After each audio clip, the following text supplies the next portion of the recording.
So this evening's presentation is going to be a bit about paradigm theory and how it came about, as well as to give you some advice on how you could go about starting a similar brand. So what is paradigm theory? Paradigm theory is a movement, as Chanel would have explained previously, that was founded in Antigua and Barbuda, which seeks to introduce a fresh and new level of awareness amongst young women. And our aim is to provide support as well as quality and accessible means of development to young women, meaning that sometimes workshops you have to pay to go. And even if you have to pay to go, sometimes the fee is so much. So we try to reduce that fee where it's possible, or sometimes eliminate it altogether. And as Chanel would have also mentioned, paradigm theory operations are guided by key values such as love, care, and respect for self and others.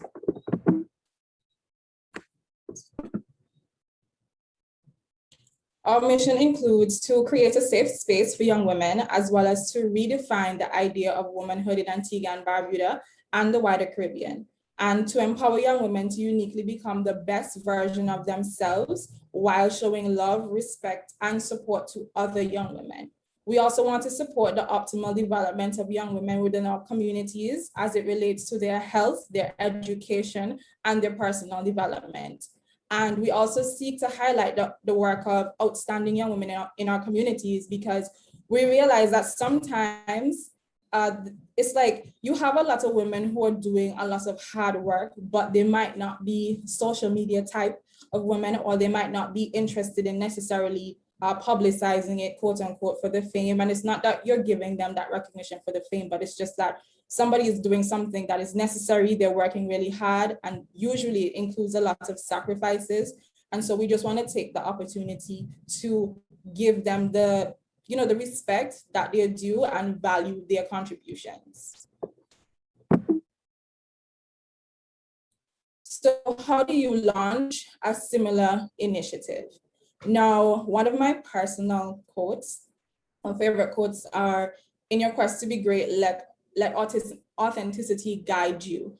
And that is something that I have held myself to for a very long time. Authenticity it's one of those never changing New Year's, I don't want to say resolutions, but it's just always something that I take with me, because being true to who you are, as Ashley would have mentioned previously, is very important in stepping into initiatives like these.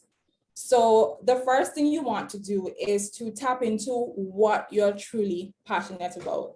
Don't choose to do something because you see that it is popular, because this type of work, as Ashley also mentioned, if you're doing it the right way, it oftentimes does not come with a lot of financial compensation. And so if you're not genuinely passionate about what you're doing, the burnout that you're going to feel, you're not going to have a lot of motivation to keep going. So you want to be truly passionate, first of all, about what it is that you're deciding to do.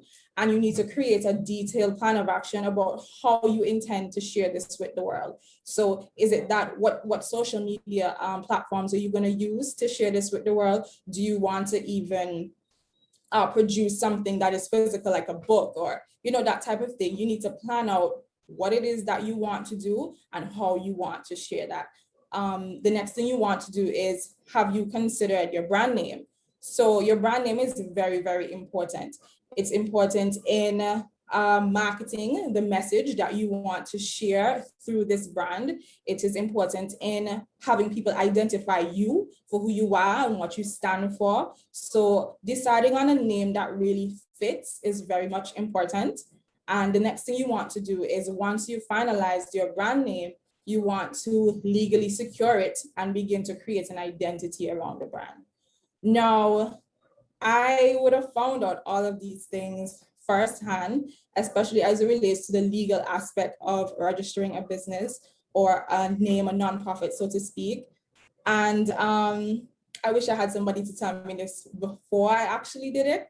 So what it typically entails here in Antigua, I can speak for here in Antigua, I'm not sure about other Caribbean islands, your registration for a nonprofit organization is not the same as registering a business. The process is a little bit different, and most times it has to include a lawyer or someone to, represent you in terms of the, trying to summarize this because it can include a lot. But basically, you go through a lawyer to determine the structure of your organization and who will be taking up what positions. And then this person will have to write to the Attorney General. I'm trying to make sure I have this in order. The Attorney General to get permission for this nonprofit to operate. Now, I did mention a lawyer, which means fees, lawyer fees. And so the regular standard cost that you might pay to register a business, which is about $130 right now in Antigua, it's much more than that to register a nonprofit, because you're not necessarily paying intellectual property for the registration of the nonprofit in terms of the fees, but you have to pay the lawyer to do the work that has to be done, the documentation and everything that it involves. So getting finances together and doing your research about how much this is going to cost, depending on the lawyer that you choose to go to, is very important. The next thing you want to do is examine your target audience and the best way to reach the audience. Just one second. Okay, so you want to examine your target audience and the best way to reach them. So considering several options are best, and Ashley would have touched on some of these things in her presentation. So do you want to do Instagram? Do you want to do YouTube? What do you want to do? Do you want to start a podcast? Do you want to have a support account on TikTok where you share behind the scenes things that happens within the brand? You have to decide how are you going to target your audience best. And as I said, creating several options are best because you reach different people who might not necessarily use one particular platform. And considering several options are also best because sometimes you might think that one particular platform might be best and then it does not work out, or you just feel like your reach is better elsewhere. And finally, starting solo is great. It's good because it means that you're ready and committed to do the work. You're not waiting on having a whole bunch of people. You have the fire, you have the passion, and you're ready to go. But efficiency and reach is increased if you allow other people who share your vision and your passion to come on board. Because I can tell you, as a person, I started Hershine Theory in 2018. And I was actually in transition of going off to Barbados to continue my studies. And so I know for a fact that if I did not have a team on the ground here in Antigua while I was away, there is a lot that we might not have been able to accomplish as a brand, just because it was physically impossible for me to be here while completing my studies, as well as just the fact that it included a lot of work. And I'm so grateful for the girls because we were just able to accomplish so much. And that just goes to show that these types of things are bigger than you as a person. It's bigger than me. I always say that, the brand is bigger than myself. It is bigger than any one person, but it is our collective effort and passion that pushes what we want to do and what we want to achieve as a whole.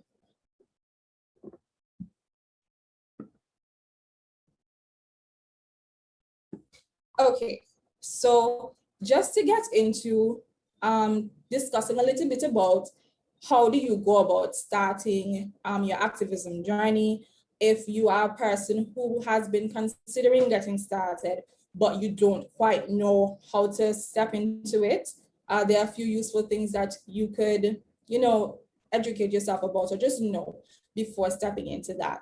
So the first thing you want to do when you're beginning your journey of activism is do research and get educated about issues surrounding gender inequality. Now, when I was in UB, I realized Hershine Theory is my passion. It's just everything to me. And I said to myself, okay, I know the reason why I started the brand. And, I'm going to touch on that before I wrap up the presentation. But I said to myself, there has to be growth. There has to be growth. And with growth, you have to be educated. So I realized that, okay, I know why I started and these are the needs that I want to fill, but I need to understand still what is going on in the wider society, the wider community. So I signed up for I took two different gender studies classes, which most definitely gave me a lot of insight into what is going on and how we can become involved. And in fact, the latter course that I took, which I took in my final year at UB, gave me the opportunity to attend a SeaWill event that was held in Barbados. And that was my first introduction to SeaWill as a brand, as a company, as a group. And that had such a huge impact on me, just being there and listening to women discuss our issues and discuss solutions. And it was also part of the reason why I was motivated to take part in YWIL. So it just kind of acted as a fire in my spirit to keep me going, as well as to give me information that was critical in doing the work that I would like to do or I'm trying to do. The next thing I would advise is to join a community service organization or volunteer at an NGO near you that practices activism, so that you can gain some experience as well as confidence. Now, I would have been a part of several nonprofit organizations, community service organizations. I would have volunteered with a lot of organizations since I was in high school. And so that gives you the experience part of it, because you see how different groups do things differently. You understand, okay, what feels most comfortable for you, as well as you start to get a feel for what your heart is most passionate about doing. You gain confidence because you're able to take part in activities that allow you to gain that confidence. So whether it is that you start doing small presentations at schools with these community service organizations, or you volunteer at big events where you're able to meet a lot of people who are critical in, fighting for gender, fighting against gender inequality. There's just a lot that you can do from joining community service organizations or NGOs before you decide to step off on your own, just to ground you and give you, as I said, that confidence and some experience behind the scenes, so you know what works for you and, as I said, what you're truly passionate about going after. And something I really want to point out is that be mindful of exhaustion and exhausting yourself. Sometimes you're passionate, yes, and you want to accomplish so much, but throwing yourself into everything is not the best idea sometimes, because it's like, you remember that you're doing this for a purpose with a vision in mind, and it's not about you. So it's not about, well, I can say I'm a part of 50 different organizations, but it's like, what is the quality that you're able to receive in terms of your growth as a person, and what are you able to give to these organizations? Because if you're part of 20 different organizations, but you can't effectively contribute to these organizations or gain experience because you feel like you're just run to the ground in exhaustion, it doesn't make sense, and it doesn't help you as a person, and it doesn't help you to help your community.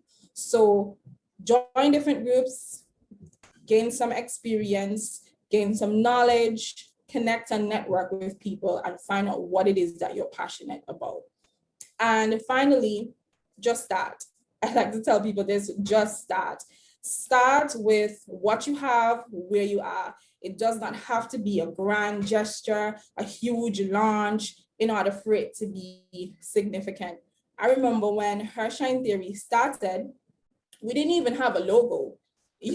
I just knew that this had been sitting on my heart for so long, and I was just ready to do the work. I had been a part of several organizations, and I give zealously to those organizations. And I said, look, Michaela, you know that this is on your heart to do. And if you have that passion that you can give to these other organizations, why not put that into what it is that you want to do?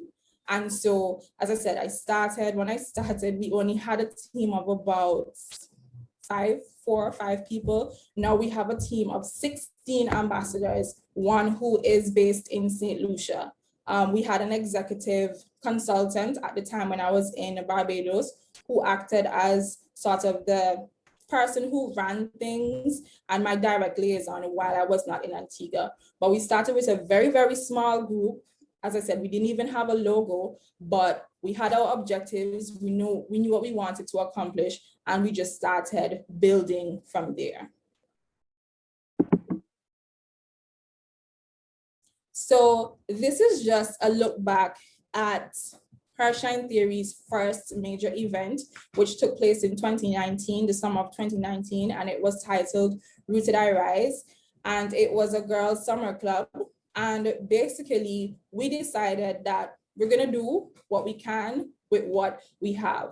We have not to this point received any major funding from any, groups or organizations or funds that are out there. Some partly because I was not personally aware of some of these funds, as well as I was just ready to get things done, and I was just ready to go, and I didn't want to wait any longer. I sometimes used to struggle with wanting to wait for things to be perfect, and I know some of us go through that sometimes.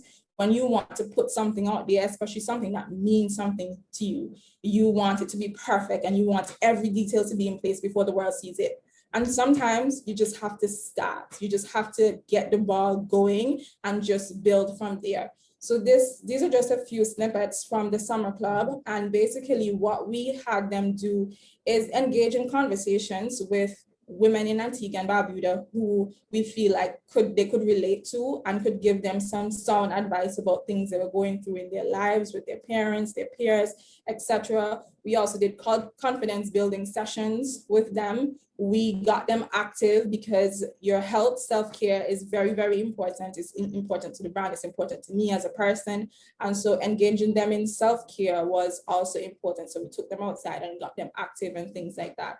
So just in essence, if you want to start something or you want to collaborate with another brand and you just feel like you're not big enough yet, you're not known enough yet, I don't know what it is that you might tell yourself, just start and do what you can with what you have, and the network and the right people will be willing to work with you.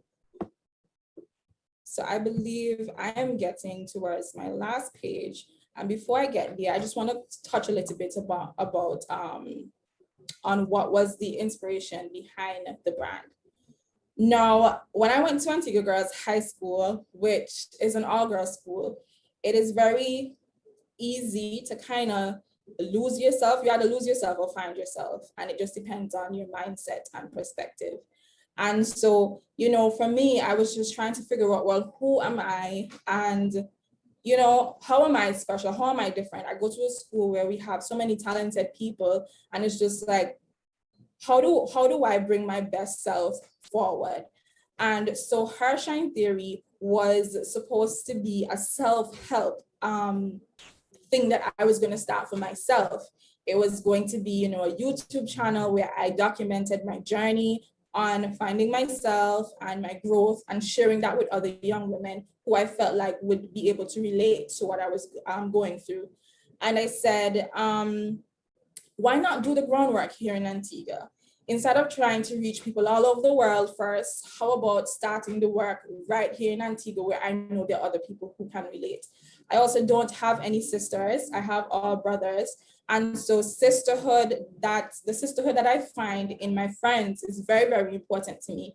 And so I decided, you know what, how about creating something where other young women who feel the same way like I do can be a part and really feel a part of that sisterhood outside of just connecting through a screen, which is what YouTube would provide. So in essence, I just decided there were already people in my life who I knew were passionate about what I was passionate about. We had the same types of thought processes about wanting to help young women. And it was just a matter of bringing everybody together and deciding that we're going to go ahead and do this thing. And so the first event that we had, which is Rooted I Rise, was completely self-funded. And it was one of the best feelings ever, because as I said before, these types of things will require sacrifice. And as Ashley would have mentioned, you don't make any profit from doing these kinds of initiatives, but the satisfaction that you feel when you know that you've had an impact impact on the life of even one person, it is incredible. And these young women, they never forget. They never forget. And that just keeps you going because you know that you're reaching people in the way that you want to reach people. Okay, so just to wrap up, I just want to quickly let everybody know, you took the time out to be here tonight. You took the time out to listen to our presentation so far this evening. And I just want to let you know that whatever it is that you want to do, you already have what it takes inside of you. Your passion, your ideas, your goals, take away as much knowledge as you can from this session that Sewell has so graciously provided for us, and put it into whatever you want to do and just begin. And remember that one step forward is still forward. So you don't have to accomplish everything. So you don't have to know what the logo is going to look like. You don't have to know, where all the finances are going to come from.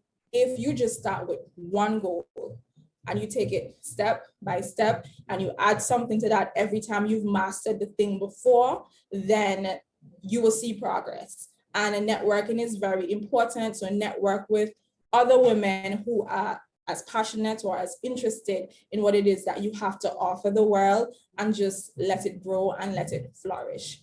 I also want to leave our contact information on the screen for anybody who might not have it, or who might be interested in